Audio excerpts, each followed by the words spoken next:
Good morning guys. Dito po magtuturo po tayo kung paano nyo i-sign out yung inyong account dito sa YouTube.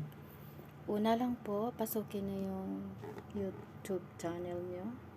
Ayan. Tapos dito sa baba na makikita nyo yung profile nyo sa gamit nyong account. Ayan. Tapos ang sunod, punta lang kayo dito sa Google account.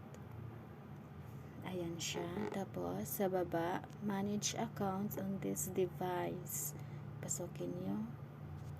And then, scroll down. May Google dito sa baba. Ayan, pasukin nyo rin yan. Yan, makikita nyo kung ano yung account na nakalagin sa inyo. Kagaya nito, Mary JM.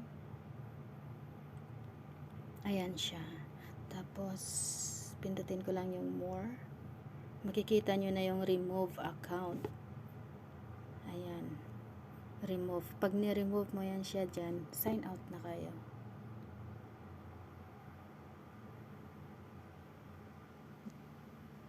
Balik tayo. Ayan, sign out na siya. Wala na yung profile niya sa baba. Naka-sign out na kayo. Thank you guys for watching.